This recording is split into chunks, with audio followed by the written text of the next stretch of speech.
আকাশবাণী কলকাতা খবর পড়ছি সুদীপ বসু। প্রথমে বিশেষ বিশেষ খবর। প্রধানমন্ত্রী নরেন্দ্র মোদী আজ বিহার ও পশ্চিমবঙ্গ সফরে একগুচ্ছ উন্নয়নমূলক প্রকল্পের উদ্বোধন, শিলান্যাস এবং জাতির উদ্দেশ্যে উৎসর্গ করছেন। সুস্থ ভারত গঠনের সংকল্পে সরকার সামগ্রিক উন্নতিসূচক দৃষ্টিভঙ্গি নিয়ে কাজ করছে বলে জানিয়েছেন কেন্দ্রীয় স্বাস্থ্যমন্ত্রী জগৎ প্রকাশ নাড্ডা। ভারত সাফল্যের সঙ্গে পরমাণু ক্ষমতা সম্পন্ন স্বল্প পাল্লার ব্যালিস্টিক ক্ষেপণাস্ত্র পৃথিবী 2 এবং অগ্নি 1-এর পরীক্ষামূলক উৎক্ষেপণ করেছে। সাময়িকভাবে স্থগিত থাকার পর পবিত্র অমরনাথ যাত্রা আজ আবার শুরু হয়েছে। সক্রিয় মৌসুমী অক্ষরেখার প্রভাবে আজ দক্ষিণবঙ্গের প্রায় সব জেলাতেই ঝড় বৃষ্টির পূর্বাভাস। ভারতীয় গ্র্যান্ডমাস্টার অর্জুন এরিগাইসি লাস ভেগাসে ফ্রিস্টাইল গ্র্যান্ড স্ল্যাম দাবার সেমিফাইনালে উঠেছেন। আসছি বিস্তারিত খবরে। প্রধানমন্ত্রী নরেন্দ্র মোদী আজ একাধিক উন্নয়নমূলক প্রকল্পের শিলান্যাস, উদ্বোধন ও জাতির উদ্দেশ্যে উৎসর্গ করার অনুষ্ঠান নিয়ে বিহার ও পশ্চিমবঙ্গে থাকছেন। সফরের প্রথম ভাগেই বিহারের পূর্ব চম্পারণ জেলার মতিহারিতে ৭,২০০ কোটি টাকারও বেশি মূল্যের একাধিক উন্নয়ন প্রকল্পের ভিত্তিপ্রস্তর স্থাপন, উদ্বোধন এবং জাতির উদ্দেশ্যে উৎসর্গ করছেন শ্রী মোদী। আজ বিমানবন্দর থেকে রোড শো করে গান্ধী ময়দানে পৌঁছন প্রধানমন্ত্রী। সেখানে তিনি একাধিক রেল প্রকল্প জাতির উদ্দেশ্যে উৎসর্গ করছেন। 4টি নতুন অমৃত ভারত ট্রেনের সূচনা করছেন শ্রী মোদী। প্রধানমন্ত্রীর পার্টনার পাটলিপুত্রে বন্দে ভারত ট্রেনের রক্ষণাবেক্ষণের জন্য পরিকাঠামো উন্নয়নের পাশাপাশি একাধিক রেল প্রকল্পের ভিত্তিপ্রস্তর স্থাপন করছেন। দ্বারভাঙ্গার নারকাটিয়াগঞ্জ অঞ্চলে সড়ক পরিকাঠামোর উন্নয়নে প্রধানমন্ত্রী 820 কোটি টাকারও বেশি ব্যয়ে জাতীয় সড়ক 319 আরা বাইপাসের 4 লেন নির্মাণের ভিত্তিপ্রস্তর স্থাপন করবেন। তথ্য প্রযুক্তি এবং electronics, system design and manufacturing শিল্প ও স্টার্টআপগুলিকে উৎসাহ দেওয়ার জন্য দ্বারভাঙ্গায় new software technology parks of India STPI সুবিধাপ্রাপ্ত একটি নতুন ভারতীয় সফটওয়্যার টেকনোলজি পার্কেরও ব্যবস্থাপনার সূচনা করবেন প্রধানমন্ত্রী। 2 মাসের ব্যবধানে ফের রাজ্যে আসছেন প্রধানমন্ত্রী। বিহার সফর সেরে আজ দুপুরে দুর্গাপুর নেহরু স্টেডিয়ামে একগুচ্ছ সরকারি প্রকল্পের উদ্বোধন, শিলান্যাস ও জাতির উদ্দেশ্যে উৎসর্গ করছেন তিনি। বিদ্যুৎ, রেল, সড়ক, প্রাকৃতিক গ্যাস ক্ষেত্রে 5,400 কোটি টাকা প্রকল্পের উদ্বোধনের কথা ঘোষণা করা হয়েছে। একটি প্রতিবেদন। আর মাত্র কয়েক ঘন্টার অপেক্ষা, তারপরেই দুর্গাপুরের মাটিতে পা রাখবেন প্রধানমন্ত্রী নরেন্দ্র মোদী। ইস্পাত নগরীতে তাকে স্বাগত জানাতে শেষ মুহূর্তের প্রস্তুতি চলেছে জোর কদমে। ইতিমধ্যেই দূর দূরান্ত থেকে বিজেপি কর্মী সমর্থকরা সভাস্থলে ভিড় জমাতে শুরু করেছেন। কিছুক্ষণ আগে থেকে শুরু হয়েছে প্রবল বৃষ্টি, তবে বৃষ্টি উপেক্ষা করেই প্রধানমন্ত্রী সভামুখী হয়েছেন আম জনতা। দুর্গাপুরের প্রবেশদ্বার গান্ধী মোড় থেকে নেহরু স্টেডিয়াম পর্যন্ত 3 কিলোমিটার রাস্তায় রোড শো করার কথা রয়েছে প্রধানমন্ত্রী।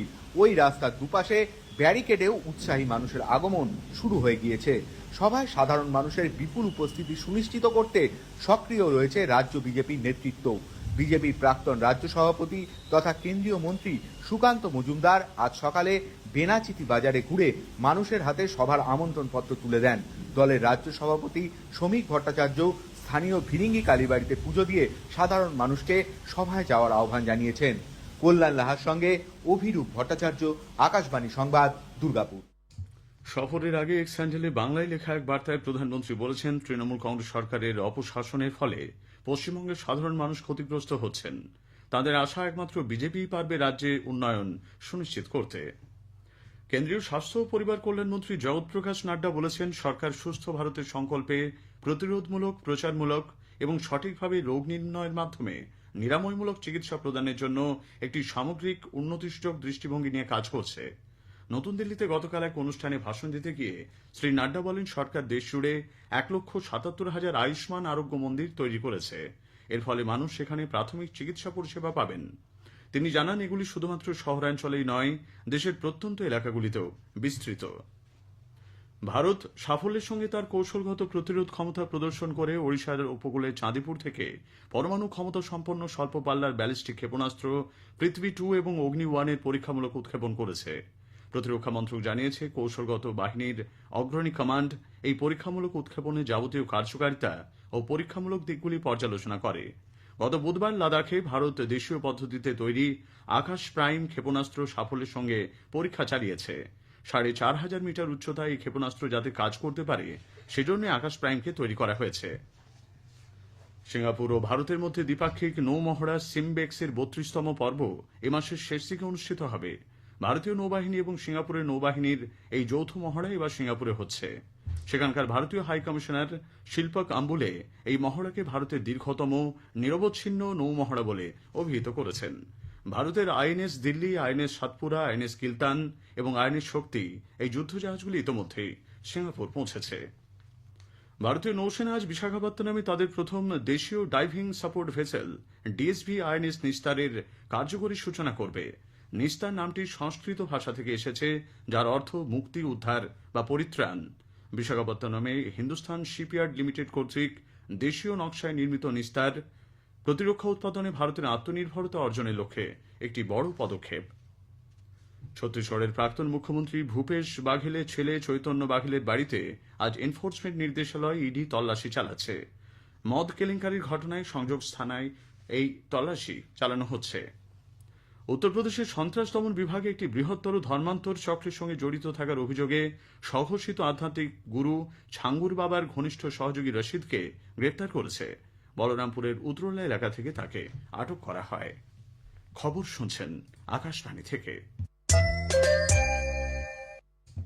আমাদের সংবাদ শোনা যাচ্ছে ইউটিউব চ্যানেল আকাশবাণী সংবাদ বাংলা, ফেসবুক, ইনস্টাগ্রাম আকাশবাণী সংবাদ কলকাতা এবং এক্স হ্যান্ডেল AIR নিউজ কলকাতাতে।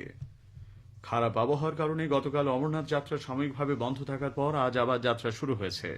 ৭,৯০৮ জন তীর্থযাত্রীর ষোড়শদলটি জম্মুর ভগবতীনগর যাত্রী নিবাস থেকে পবিত্র গুহা মন্দিরের উদ্দেশ্যে রওনা দিয়েছে। আবহাওয়ার উন্নতি ঘটায় ৩৩৫টি গাড়িতে ৯,৫০০রও বেশি যাত্রী কাশ্মীরের বেস ক্যাম্পে পৌঁছবেন বলে আশা করা হচ্ছে। এদিকে অমরনাথ তীর্থযাত্রীদের একটি গাড়ি আজ দুর্ঘটনার কবলে পড়ে। জম্মু কাশ্মীরের উধমপুর জেলার বাটাল বালিয়ানের কাছে একটি ট্রাকের সঙ্গে তীর্থযাত্রীদের গাড়ির মুখোমুখি সংঘর্ষ হয়। এতে ৫ জন আহত হয়েছেন বলে খবর, তাদের হাসপাতালে নিয়ে যাওয়া হয়েছে। রাজস্থান এবং কর্ণাটকের দক্ষিণাঞ্চলে আজ ভারী থেকে অতি ভারী বৃষ্টির পূর্বাভাস দিয়েছে ভারতীয় আবহাওয়া দপ্তর। উপকূলীয় কর্ণাটক, কেরল, মাহে, তামিলনাড়ু, পুদুচেরি, করাইকাল, পশ্চিম মধ্যপ্রদেশ এবং পশ্চিম উত্তরপ্রদেশের বেশ কিছু অংশে আজ ভারী থেকে অতি ভারী বর্ষণের সম্ভাবনা। এদিকে সক্রিয় মৌসুমী অক্ষরেখার প্রভাবে আজ রাজ্যের দক্ষিণবঙ্গের প্রায় সব জেলাতেই ঝড় বৃষ্টির পূর্বাভাস রয়েছে। ঘণ্টায় ৩০ থেকে ৪০ কিলোমিটার বেগে বইতে পারে ঝোড়ো হাওয়া। উত্তরবঙ্গের ৮ জেলাতেও আগামী বুধবার পর্যন্ত হালকা থেকে মাঝারি বৃষ্টি হতে পারে। তবে আগামীকাল দার্জিলিং, জলপাইগুড়ি, কালিম্পং, আলিপুরদুয়ার ও কোচবিহারে ভারী বৃষ্টির পূর্বাভাস রয়েছে। টানা বৃষ্টিতে নদীতে জলস্ফীতির কারণে ব্রাহ্মণী বাঁধ উপচে প্লাবিত মুর্শিদাবাদের খড়গ্রাম ব্লকের একাধিক এলাকা। ওই ব্লকের কেলাই, যাদবপুর, দীঘা, হাজিপুর, পোড়াডাঙ্গা, কামারপুকুর মৌজার মতো নিচু এলাকাগুলি প্লাবিত হয়েছে। প্রশাসনের পক্ষ থেকে মাইকিং করে বাসিন্দাদের সতর্ক করা হচ্ছে। বাংলাদেশে যাওয়ার পথে দক্ষিণ ২৪ পরগনার নামখানার নান্দাভাঙ্গার কাছে মুড়িগঙ্গা নদীতে একটি পণ্যবাহী বার্জ দুর্ঘটনার কবলে পড়েছে। MV সোহান মালতী নামের ওই বাংলাদেশি বার্জটি ৩ দিন আগে খিদিরপুর থেকে ফ্লাই অ্যাশ নিয়ে বাংলাদেশের উদ্দেশ্যে রওনা দেয়। গতকাল বিকেল নাগাদ বার্জের নিচের অংশ ক্ষতিগ্রস্ত হয়ে জল ঢুকতে শুরু করে। সেটি ক্রমশ ডুবতে বসেছে। ৮ জন কর্মী বার্জে আটকে পড়েছেন বলে খবর। কাকদ্বীপ থানার পুলিশ খবর পেয়ে ঘটনাস্থলে পৌঁছেছে। ঝাড়গ্রাম বন বিভাগের অন্তর্গত মানিকপাড়া রেঞ্জের বাঁশতলা স্টেশনের কাছে গতকাল রাত ১টা নাগাদ ট্রেনের ধাক্কায় ২টি শাবক সহ মা হাতির মৃত্যু হয়েছে। জানা গেছে ১০টি হাতির একটি দল বাঁশতলার দিক থেকে সিপাহী বাঁধের দিকে যাওয়ার সময় এই দুর্ঘটনা ঘটে। অভিঘাতে দেহগুলি প্রায় ১০০ মিটার এলাকা জুড়ে ছড়িয়ে পড়ে। বিষয়টি নিয়ে কেন্দ্রীয় বনমন্ত্রীর কাছে উচ্চ পর্যায়ের তদন্তের দাবি জানিয়েছে জঙ্গলমহল স্বরাজ মোর্চা। সংগঠনের কেন্দ্রীয় সভাপতি অশোক মাহাতো ইতোমধ্যে একটি চিঠি লিখেছেন বলে জানা গেছে। পাকিস্তানের পাঞ্জাব প্রদেশে গত ৪৮ ঘণ্টায় বৃষ্টিপাতজনিত কারণে কমপক্ষে ৬৩ জন প্রাণ হারিয়েছেন, আহত ২৯০ জন। নিহত বেশিরভাগ মানুষই বাড়ি ধসে পড়ে মারা গেছেন। জলে ডুবে গিয়ে অথবা বিদ্যুৎস্পৃষ্ট হয়েছেন বেশ কয়েকজন। ভারতীয় গ্র্যান্ডমাস্টার অর্জুন এরিগাইসি লাস ভেগাসে ফ্রিস্টাইল গ্র্যান্ড স্ল্যাম দাবার সেমিফাইনালে উঠেছেন। ২১ বছরের অর্জুন উজবেকিস্তানের নাদির বেগ আব্দুল সাত্তরাভাকে কোয়ার্টার ফাইনালে পরাজিত করেন। কলকাতা ফুটবল লিগের প্রিমিয়ার ডিভিশনে মোহনবাগান সুপার জায়ান্ট এবং ইস্টবেঙ্গল এফসির ডার্বি ম্যাচটি আগামীকাল ১৯ জুলাইয়ের পরিবর্তে আগামী শনিবার ২৬ জুলাই কল্যাণী স্টেডিয়ামে অনুষ্ঠিত হবে। নদিয়া জেলা পুলিশ কর্তৃপক্ষ এবং আইএফএর পদাধিকারীদের মধ্যে বৈঠকের পর এই সিদ্ধান্ত নেওয়া হয়। শেষ করার আগে খবরের বিশেষ কিছু অংশ আরও একবার। প্রধানমন্ত্রী আজ বিহার ও পশ্চিমবঙ্গ সফরে একগুচ্ছ উন্নয়নমূলক প্রকল্পের উদ্বোধন ও শিলান্যাস করছেন। পবিত্র অমরনাথ তীর্থযাত্রা আজ আবার শুরু হয়েছে। খবর শেষ হলো।